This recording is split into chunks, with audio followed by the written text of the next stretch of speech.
Irmãos, é domingo e nós vamos a mais um estudo da Palavra de Deus e eu vou ler Efésios capítulo 5, versículo de 15 até o versículo 21. Diz assim a palavra do Senhor: Portanto, vede prudentemente como andais, não como nécios, mas como sábios, remindo o tempo, porque os dias são maus. Pelo que não sejais insensatos, mas entendei qual é a vontade do Senhor. E não vos embriagueis com vinho, em que há contenda, mas enchei-vos do Espírito, falando entre vós com salmos e hinos e cânticos espirituais, cantando e salmodiando ao Senhor no vosso coração, dando sempre graças por tudo ao nosso Deus, em nome do Senhor Jesus. Essa palavra que eu intitulei Tempos Difíceis, Soluções Simples, é justamente isso que Paulo escreve. Em Efésios, como o início de todo o ministério de Paulo, e também no ministério de Pedro e no ministério de João, eles foram apedrejados, eles foram perseguidos, eles foram mortos, eles sofreram perseguição. Eram tempos muito difíceis. Assim como os dias atuais são muito difíceis, irmãos. Porque o que nós estamos vendo no mundo é o começo das dores. Nós estamos vendo exatamente aquilo que foi definido na palavra de Deus pelo Senhor Jesus, foi profetizado que haveria de acontecer.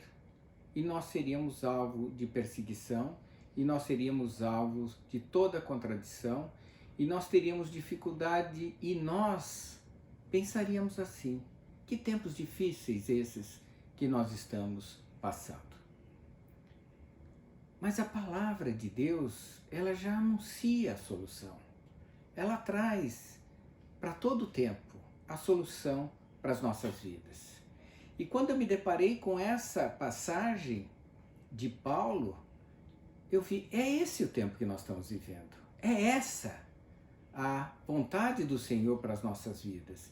É esse o conselho do Senhor para os tempos difíceis. Assim como foi um bálsamo para aqueles cristãos que estavam em Éfeso, que estavam sendo perseguidos,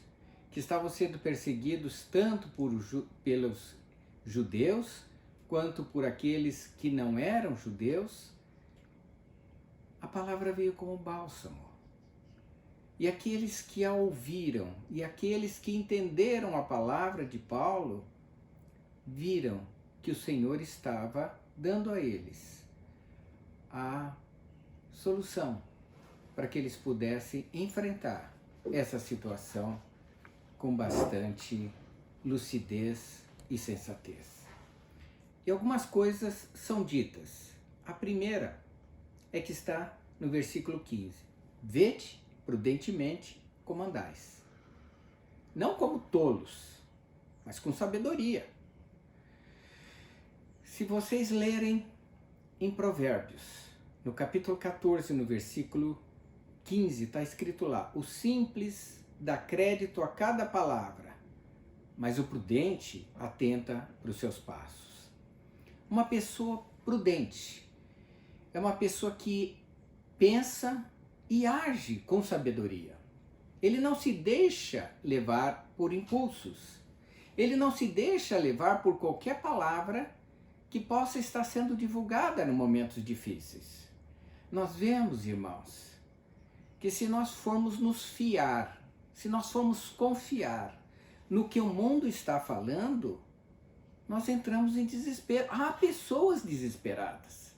Há pessoas que estão falando: não vou aguentar esse tempo difícil. Irmãos, não dê crédito a qualquer palavra. Não dê crédito ao que o mundo diz.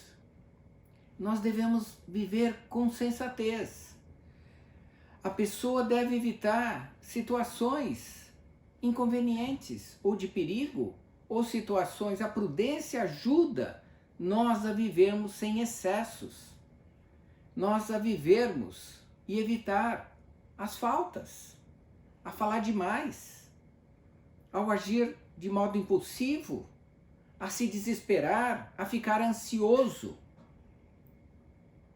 Irmãos, agir com prudência faz com que nós vivamos com equilíbrio e ajuda a gente a moderar, a modelar as nossas virtudes. Ajuda a gente a ser melhor conosco mesmo e com os outros. Há uma palavra do Senhor que ele diz em Mateus capítulo 10, versículo 16, que ele nos envia como ovelhas no meio de lobos. E ele diz: vocês sejam astutos como as serpentes e sem malícia como as pombas. Uma outra tradução é: vocês sejam prudentes como as serpentes e puros como as pombas. Irmãos, a palavra prudente, agir prudentemente, significa agir com inteligência, com sabedoria, com cautela. A serpente, irmãos, ela tem essa característica. Ela tem a característica da prudência. Para que ela escape dos predadores, quem são os predadores da cobra? É o ser humano, são as grandes aves e alguns outros animais. E ela então, quando ela aparece com todo cuidado. Ela não faz nenhum barulho e ela age com muita cautela. É assim que a serpente age. Nós temos que ser prudentes como a serpente. Sermos cautelosos com o que ouvimos, com o que falamos, com o que nós nos expressamos para os outros. Porque nesses tempos difíceis há pessoas que são tão amarguradas ou são tão pessimistas que acabam agindo como nécios.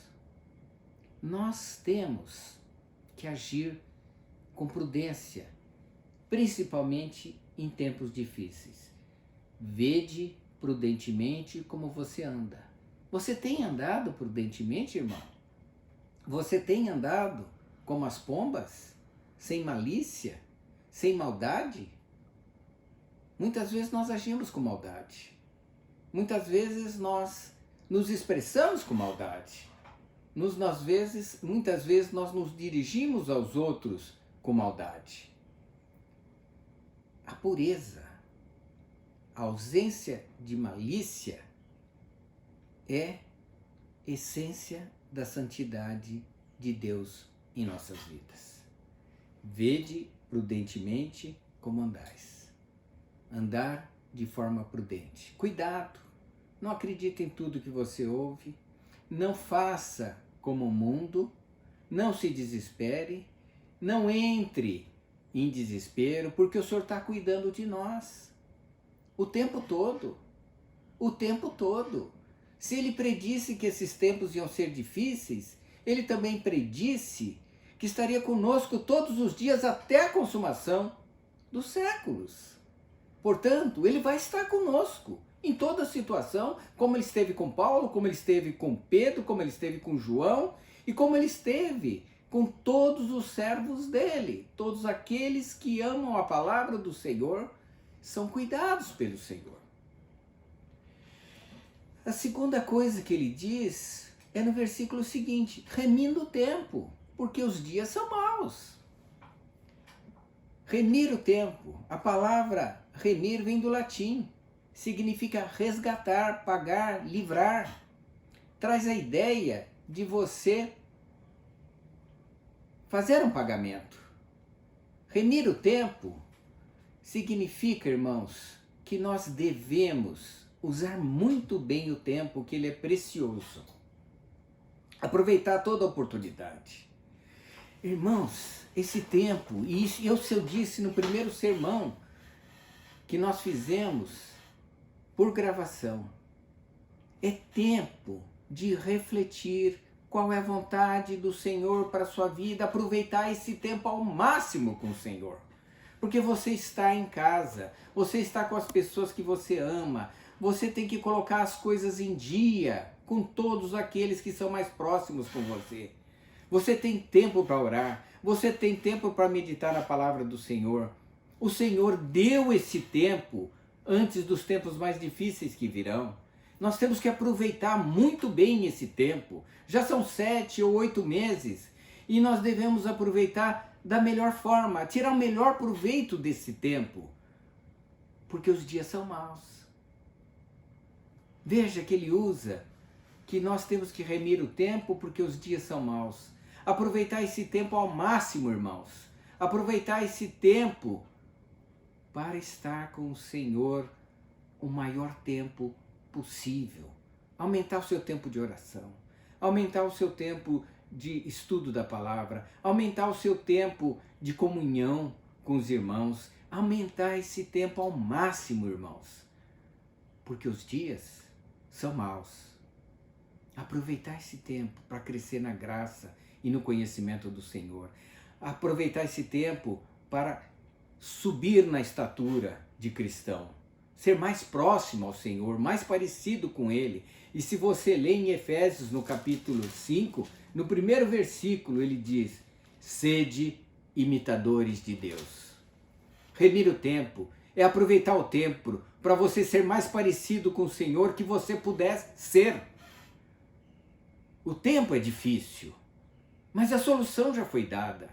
Aproveite esse tempo para crescer na graça e em santidade no Senhor, ser mais parecido com Ele, como Paulo diz no primeiro versículo desse capítulo 5.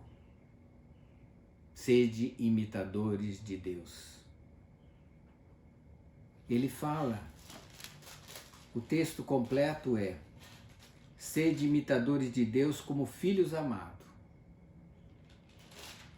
Remir o tempo é aproveitar o tempo para se colocar diante do Senhor e ver a que distância que você está da imitação de Cristo. Você já fez isso? É algo, às vezes, difícil de fazer, porque a gente se sente tão pequenininho, mas é algo que precisa ser feito. Aproveite esse tempo. Se você está distante do Senhor, se você tem passado seus dias apenas fazendo outras coisas, pense que os dias são maus e você deve aproveitar, você deve pagar esse tempo, usar bem, ele é caro. Em seguida, irmãos, no versículo 17 do capítulo 5, ele diz: por essa razão, não vos torneis insensatos, mas procurai compreender qual a vontade do Senhor. Essa palavra, não ser insensato, mas procurar entender a vontade do Senhor, no original, ela tem um impacto muito maior, irmãos. Ela diz assim: vocês parem de ser tolos. É uma advertência. Interrompam com isso. Parem com a tolice. Irmãos, ele está falando para um povo que estava vivendo de uma forma negligente perante o Senhor. E olha, eu não quero julgar, mas a igreja está assim, não a nossa, só a nossa, mas a igreja está assim, vivendo como vive o mundo, assustado, temeroso. Não seja tolo, o dia do Senhor se aproxima. Não seja tolo. Se apegue ao Senhor. Interrompa essa vivência que o mundo tem. Pare com isso. Comece a colocar as prioridades. E a prioridade, irmãos, é estar com o Senhor. Sabe, aquelas virgens que tinham óleo? Elas tinham prioridade, elas juntaram o óleo, o azeite. E elas tinham esse azeite no dia da volta do Senhor. Essa é a prioridade. Veja o padrão. Imitadores de Cristo. Porque no dia da volta do Senhor, nós temos que nos assemelharmos a Ele. Não perfeitos, mas o mais próximo possível daquilo que o Senhor, enquanto esteve aqui na terra, Ele praticou. No versículo seguinte fala: não embriagueis com vinho em que há contenda, mas enchei-vos do Espírito. Irmãos, eu demorei para entender. Por que está falando de vinho? Eu nunca bebi vinho. Eu não bebo nenhuma bebida alcoólica. Mas vocês não devem se encher de vinho, mas encher do Espírito Santo. Para mim isso era incompreensível, essa comparação que Paulo fala. Eu vou tentar explicar o que o Senhor me disse a respeito disso. A primeira coisa, irmãos, a primeira coisa é a seguinte: você e eu, que aceitamos Jesus como Senhor e Salvador, nós não podemos obter mais do Espírito Santo. Sabe por quê? Porque quando você aceita Jesus, o Espírito Santo habita no crente. Então ele já está lá. Ele está em você, ele está em mim. E o que diz a palavra? Jesus disse o seguinte: eu rogarei ao Pai e ele vos dará outro Consolador, para que fique convosco para sempre. Quando você aceita Jesus, o Espírito Santo habita em você para sempre. Está lá em João capítulo 14, versículo 16. Depois Paulo diz assim na primeira carta de Coríntios, no capítulo 3, no versículo 16: não sabeis vós que sois o templo de Deus, que o Espírito Santo habita em vós? Em Romanos, Paulo também diz, no capítulo 8, no versículo 9: vós, porém, não estáis na carne, mas no Espírito, se é que o Espírito de Deus habita em vós. Mas se alguém não tem o Espírito de Cristo, esse tal não é dele. Em Tiago, diz a mesma coisa. Ou cuidais vós que em vão, diz as Escrituras, o Espírito que está em vós, em quem em vós habita, tem ciúmes? E finalmente, Romanos 8:11 e em 1 Coríntios 6:19, diz exatamente a mesma coisa. Se o Espírito daquele que dentre os mortos ressuscitou a Jesus habita em vós, aquele que dentre os mortos ressuscitou a Cristo também vivificará os vossos corpos mortais pelo seu Espírito que em vós habita. Isso é claro. No crente. Se o crente não tem o Espírito, ele não é crente. Só é crente quem tem o Espírito Santo. Nós não podemos querer mais do Espírito Santo, porque nós já temos todo o Espírito Santo. Mas aqui está a solução, irmãos. O Espírito Santo, porém, nós não podemos querer mais do Espírito, mas o Espírito Santo pode querer mais de você. O Espírito Santo pode obter mais da vida do crente. Se ele puder exercer completamente o controle da sua vida. Se o crente deixar ele controlar a sua vida. Se o crente for submisso ao Espírito Santo, isso é encher o Espírito. E sabe por que ele fala do vinho? Porque aquele que se embriaga é controlado pela bebida. Enchei-vos do Espírito e não do vinho. Significa, deixa o Espírito controlar a tua vida, irmão. Encher do Espírito simplesmente é deixar que o Espírito Santo tenha controle da sua vida. Assim como o vinho toma o controle de quem se embebeda. Irmãos, tempos difíceis, a solução está aqui. Deixa o Espírito controlar a tua vida. Submeta-se mais a Ele. Ouça mais o Espírito. Às vezes a gente quer pronunciar uma palavra e o Espírito fala, melhor não. Às vezes é que a gente quer tomar uma atitude e o Espírito Santo diz, melhor não. Mesmo assim a gente faz. E as coisas ficam mais difíceis ainda. Ficam mais difíceis no casamento, ficam mais difíceis no relacionamento com as pessoas, fica mais difícil no relacionamento com os filhos. Fica muito mais difícil. Enchei-vos do Espírito, diz a palavra. Deixai Ele controlar cada vez mais a sua vida. No versículo 19, falando entre vós com salmos, entoando e louvando de coração ao Senhor, com hinos e cânticos espirituais. Irmãos, quando eu li isso, eu falei, eu estou perdido. Porque eu mal canto. E se eu canto, normalmente eu inverto as palavras, eu canto tudo errado, a Teresa fica brava. Então, eu falei, estou perdido. Falando entre vós com salmo, eu estou perdido. Mas, isso não precisa ser audível. Por isso que ele usa a expressão de coração. É com coração que a gente louva o Senhor. É com coração que a gente eleva o nosso louvor ao Senhor. E uma das evidências, irmãos, do Espírito Santo é aquela vida realmente exuberante, de alegria e contínua ação de graças a Deus.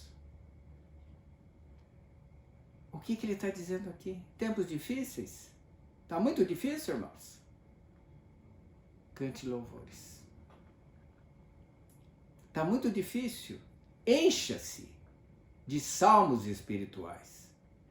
A Bíblia está cheia de salmos, são 150. Tem muitos salmos que só são de louvores.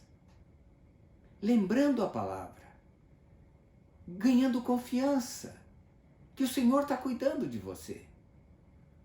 Se vocês abrirem o início dos evangelhos, principalmente o de Lucas, tem vários cânticos. Tem cântico de Maria, depois tem de Zacarias, depois tem de Simeão, depois tem de Ana. Porque eles sentiram a alegria do Senhor. E os tempos eram difíceis. Os romanos estavam escravizando os judeus. Eles não podiam ter reis deles. O rei era César.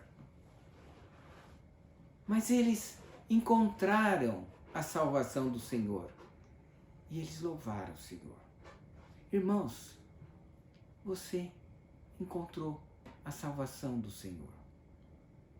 Alegre-se. Porque isso, irmãos, é o maior presente do mundo. Ninguém pode te tirar isso. O tempo difícil pode vir e ninguém vai arrancar isso de você. É teu, de graça. O Senhor lhe concedeu. No versículo 20 ele diz, dando sempre graças por tudo a nosso Deus e Pai, em nome do nosso Senhor Jesus Cristo. Duas coisas, irmãos.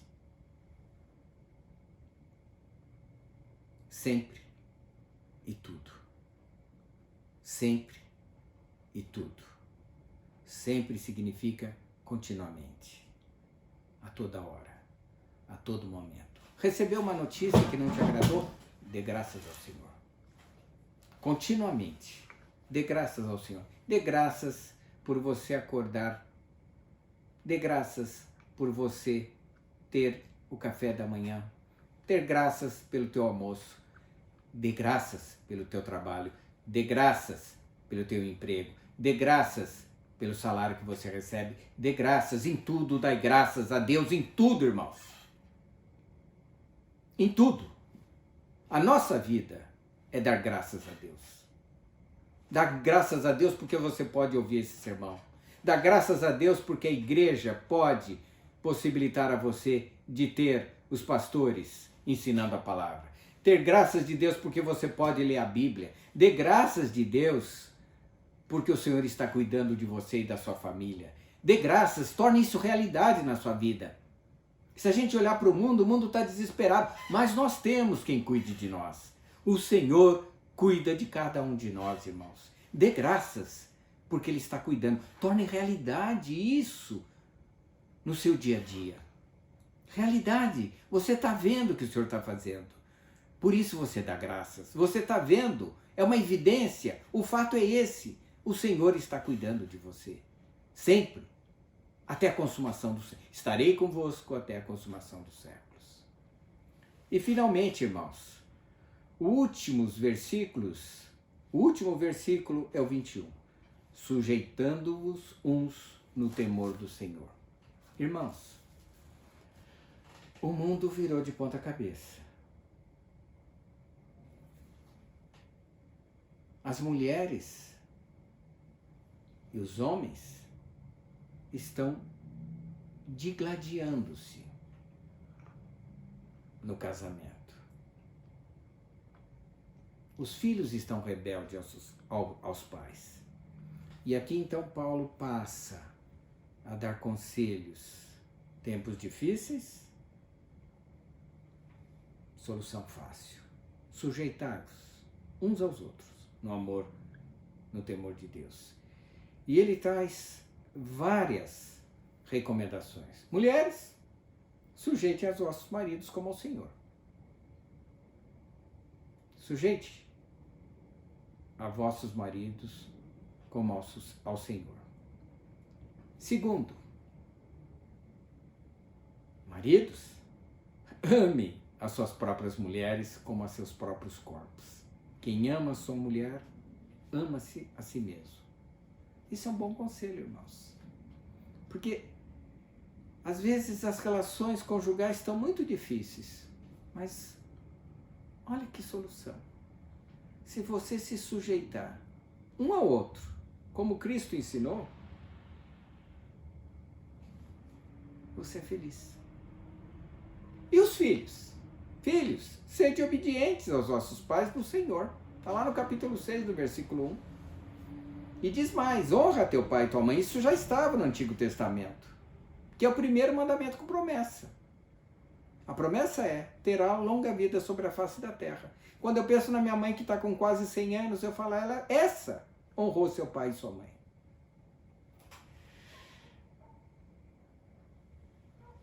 Quanto aos servos, os empregados, eu sou empregado do Estado. E muitos de nós somos empregados de alguém.